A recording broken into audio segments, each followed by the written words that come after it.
Hello, welcome to Miss Peepers Reading Corner. I'm Katrina, aka Miss Peepers. Let's talk about books. It's Valentine's, y'all.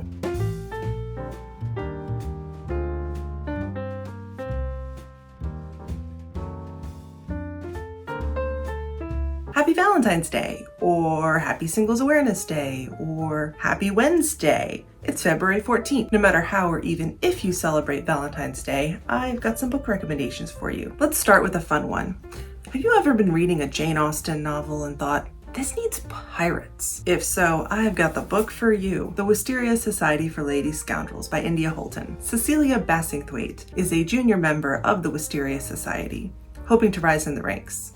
And then one day, someone sends an assassin after her. This, of course, delights her. She must be worthy if someone wants to kill her. Thus begins a comedic and romantic adventure. I love these Wisteria ladies who commit crimes but also hold up Victorian standards. A real assassin would hire a sensible tailor and a barber and would not attempt to murder someone 5 minutes before luncheon. On top of this, our primary antagonist, Captain Morvath, is obsessed with Branwell Bronte. You know, the famous author sister's brother, the one no one talks about. This book is just bonkers in all the right ways, and it's just the right amount of ridiculous for my taste. My next recommendation is Loveless by Alice Oseman. Georgia Warr is a teenager about to enter university. She's never been in a relationship, she's never been kissed, and she sets a goal to achieve both of these things while she pursues her higher education. What she learns instead, though, is that romance is not actually something that she wants. She is, in fact, aromantic and asexual, terms that she did not know before. Alice Oseman has become a recent favorite author of mine. She writes queer coming-of-age stories that are real and raw and hopeful and,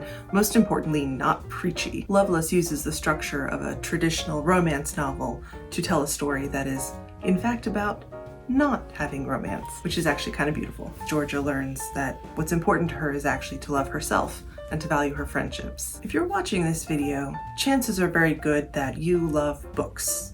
So this next book is not about romantic love at all, but it is in fact about loving books. Fahrenheit 451 by Ray Bradbury is the ultimate book lover's book, in my opinion. Our protagonist, Montague, is a firefighter, but his job is not to put out fires. Rather, it's to start them. He lives in a world that despises the written word and seeks to eradicate it at every opportunity. Montague eventually comes to question his life of burning books and arresting their owners, which sends him on a journey of unpracticed introspection and rebellion. Hi, Sylvie. This is Sylvie. Sylvie loves books too. Don't you, Sylvie? Yeah, you do. This book is about a lot of things: the value of education, the dangers of unchecked technology, and the consequences of giving up independent thought in favor of distraction.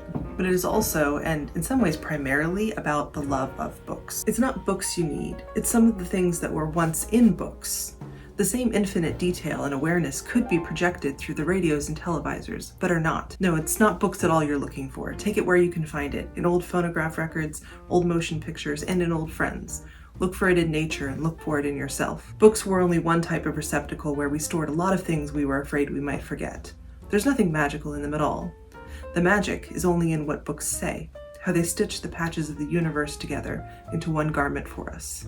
Now, maybe Valentine's Day is not a happy day for you. Maybe it's not a celebration. Perhaps you want to dig into a story that's got death and betrayals and a creepy mansion. Rebecca is one of the quintessential Gothic romance novels. The narrator, only identified as the second Mrs. De Winter, rushes into marriage in order to flee the dull and unfulfilling life as a lady's companion. It's only after the honeymoon that she starts to learn details of her husband's first wife and the tragedy at Manderley. While I definitely spent a lot of this novel muttering, "Use your words," I thoroughly enjoyed the mystery of the first Mrs. De Winter and the gloomy Gothic atmosphere. In the spirit of self-improvement, the last two books are non-fiction. The first one is Fair Play by Eve Rodsky. Relationships are hard, and don't believe anyone who tells you otherwise. Rodsky reached a turning point in her own marriage when she realized that not only was she taking on an unequal portion of household tasks, but that reasons for this stem from unexamined societal expectations that we've all internalized throughout our lives. After working through some understandable rage,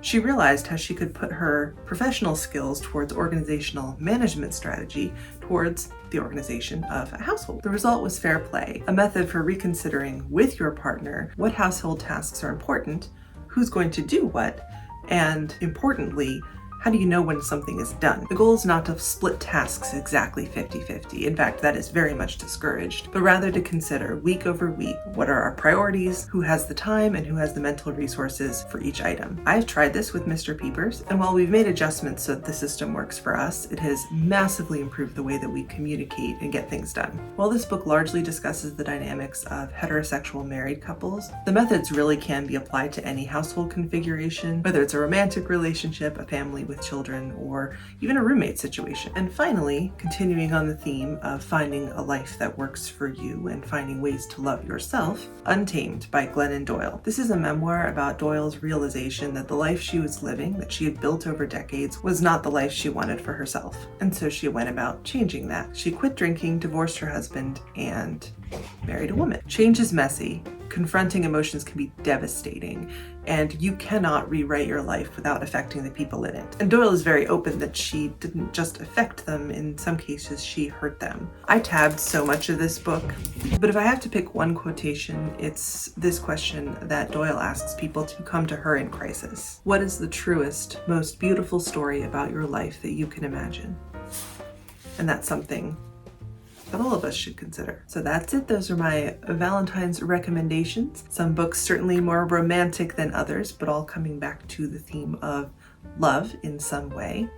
And this Valentine's Day, whether you're in a romantic relationship or not, I hope you take the time to show some love for yourself. Let me know in the comments if you've read any of these or what you're reading next, and I'll see you in the next one.